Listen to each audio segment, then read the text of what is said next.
ఆదాయం ఆవిరై మద్యం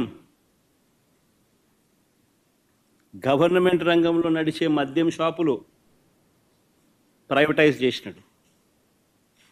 కరెక్ట్గా ఇదే ఆరోపణ మీదనే అరవింద్ కేజ్రీవాల్ అనే ఆయనను జైల్లో పెట్టారు. ఇక్కడ సక్సెస్ఫుల్గా అక్కడ చేయలేకపోయాడు. చేయక మునిపే ఆయన జైలుకు పోయినాడు పాపం. ఇక్కడ చేసి సక్సెస్ఫుల్గా అరవింద్ కేజ్రీవాల్ని అక్కడికి పోయి తిట్టొస్తాడు.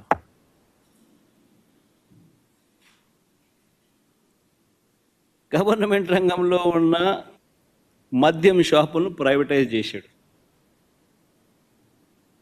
తన వాళ్లకు ఈ షాపులన్నీ ఇప్పించుకున్నాడు. ఆ షాపులు ఇప్పించే ప్రక్రియ మీరంతా కూడా చూశారు. ఏ రకంగా ఎమ్మెల్యేలు కిడ్నాపులు చేశారో, ఏ రకంగా ఎమ్మెల్యేలు పోలీసులు అందరూ కూడా వాళ్ళకు సంబంధించిన వాళ్ళని మాత్రమే టెండర్లలో పార్టిసిపేట్ చేసేట్టుగా చేశారు. అది ఆక్షన్ కాదు, అది లాటరీ. అంటే వీళ్ళకి కావాల్సిన వాళ్ళకి మాత్రమే ఇప్పించుకునే ప్రక్రియ. ఆ లాటరీలో కూడా మిగతా వాళ్ళు ఎవరు కూడా పార్టిసిపేట్ చేయకుండా వీళ్ళు మాత్రమే పార్టిసిపేట్ చేసేట్టుగా మళ్ళీ పోలీసులు గవర్నమెంట్ నడపడం. మళ్ళా ఎమ్మెల్యేలు బెల్ట్ షాపులకు ఆక్షన్ పిలవడం. ప్రతి గ్రామంలోనూ 2 లక్షలు 3 లక్షలకు ఆక్షన్ పిలిచి వాళ్ళకి ఇవ్వడం. ఆ 2 లక్షలు 3 లక్షలు పాడిన కార్యకర్త పోలీసులు ఎవరు కూడా వారికి సహాయ సహకారాలు అందిస్తాడు, వారిని అడ్డుకోడు. ఆ మందు వాళ్ళు అమ్ముకోవచ్చు.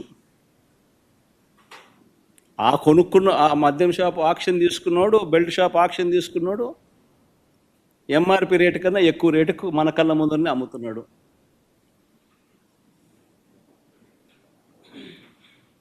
మరి గవర్నమెంట్ రంగంలోనే షాపులు ఉంటే ఆ ఆదాయం అంతా రాష్ట్ర ప్రభుత్వానికి వచ్చేదేగా. రాష్ట్ర ప్రభుత్వం ఆదాయం తగ్గుతుంది, చంద్రబాబు నాయుడు జోబులు ఆదాయం పెరుగుతూ ఉంది.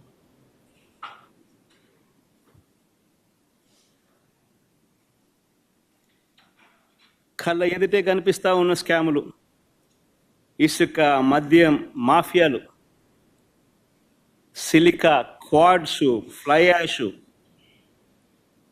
ఏదైనా మాఫియా కార్టెల్ ఫామ్ చేయడం పెద్దబాబు చిన్నబాబు ఆధ్వర్యంలో నడిపిస్తూ ఉన్నారు.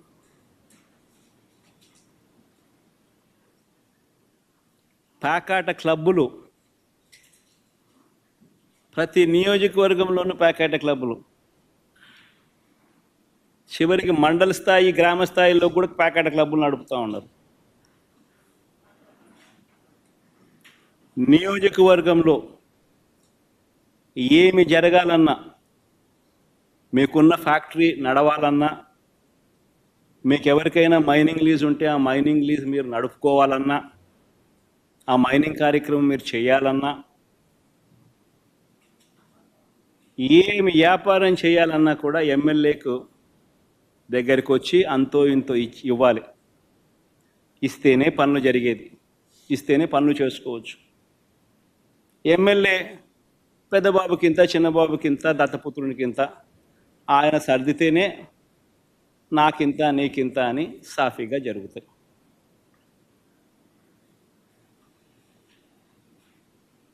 మొట్టమొదటిసారిగా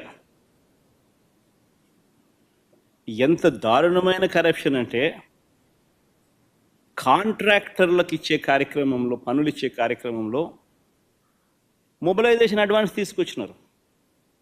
ఇంతకుముందు లేదు మొబిలైజేషన్ అడ్వాన్స్ ఇచ్చే కార్యక్రమం. పనులు చేసినప్పుడు, చేసిన తర్వాత బిల్లులు పెడితే ఆ బిల్లులు మాత్రమే డబ్బులు ఇచ్చే పరిస్థితి నుంచి, అలా కాదు, నువ్వు పనులు చేయకపోయినా పర్వాలా,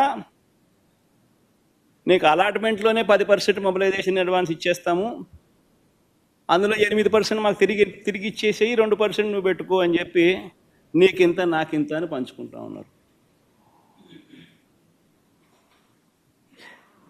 ఈరోజు జరుగుతూ ఉంది.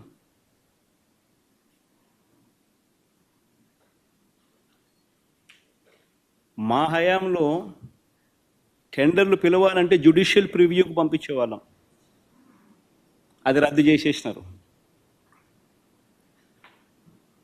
తర్వాత టెండర్లలో రివర్స్ టెండరింగ్ జరిగేది. అంటే ఎవరైనా కూడా టెండర్లలో పార్టిసిపేట్ చేసిన తర్వాత L1 వచ్చిన వాళ్ళు ఎవరైతే ఉంటారో L2లు L3లు L4లు కూడా మళ్ళీ ఆక్షన్ పద్ధతిలో L1 కన్నా తక్కువ కోట్ చేసి మళ్ళీ పార్టిసిపేట్ చేసే రివర్స్ టెండరింగ్. ఆ ప్రక్రియ తీసేసినాడు. తీసేసి మొబిలైజేషన్ అడ్వాన్స్ ఇస్తూ వర్కులు అలాట్ చేయడం, 10% మొబిలైజేషన్ అడ్వాన్స్ చేయడం, 8% ఈయన తీసుకోవడం, 2% కాంట్రాక్టర్కి ఇవ్వడం. ఇది జరుగుతా ఉంది.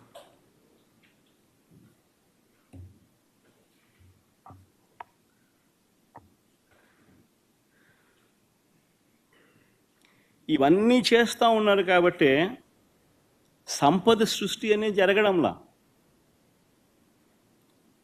రాష్ట్ర ప్రభుత్వం ఆదాయం ఆవిరవుతూ ఉంది.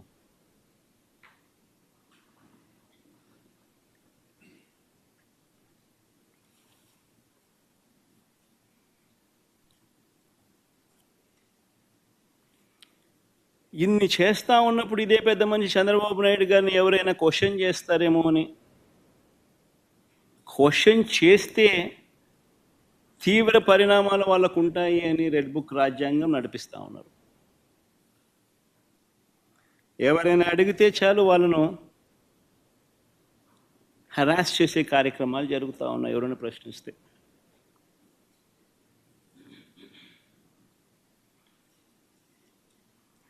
ఎవరైనా మా హామీలు ఏమైనాయని చెప్పి మన రాయచోటిలో చంద్రబాబు నాయుడు గారిని ప్రశ్నిస్తే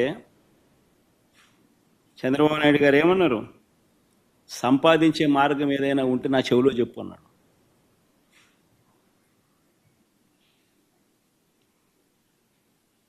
అంటే ఎంత వెటకారం అయిపోయిందని అంటే, నువ్వు రాజకీయ నాయకుడివి, నువ్వు మాటిచ్చావు, అన్నీ తెలిసి నువ్వు మాటిచ్చావు, మాటిచ్చిన నిన్ను ప్రశ్నిస్తే సంపద ఎలా సృష్టించాలో నాకు తెలియదు, నువ్వు నా చెవిలో చెప్తే నేను తెలుసుకుంటాను, నువ్వు సంపద నేను సృష్టించిన తర్వాత నీకు ఇస్తాను అంటున్నాడు. ఎక్కడ ఎంత వెటకారంగా ప్రజలతో జీవితాలతో ఆడుకుంటా ఉన్నాడు ఈ మనిషి. చీటింగ్లో PhD తీసుకున్న ఈ వ్యక్తి ఆయన నటన అన్నది ఏ స్థాయిలో ఉంటుందనంటే,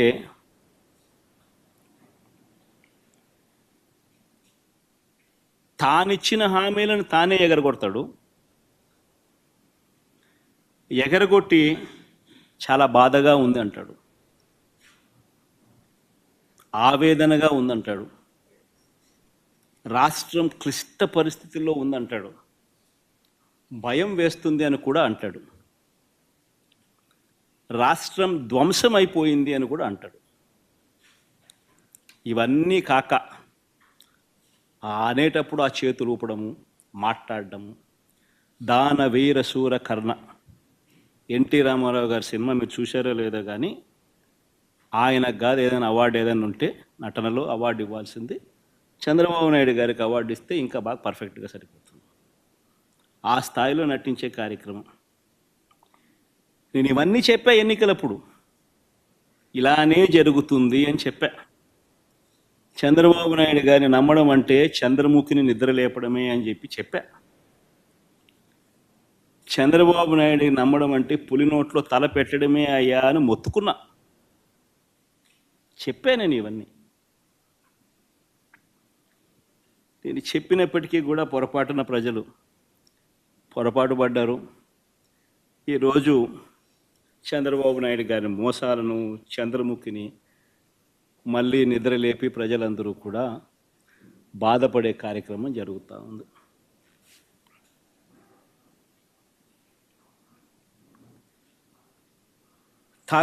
చంద్రబాబు నాయుడు గారు ప్రజలను వంచే కార్యక్రమం ఏదైతే ఉందో, మోసం చేసే కార్యక్రమం ఏదైతే ఉందో, అది స్లోగా ఒక పద్ధతి ప్రకారం స్లోగా పాయిజన్ ఎక్కిస్తుంటాడు.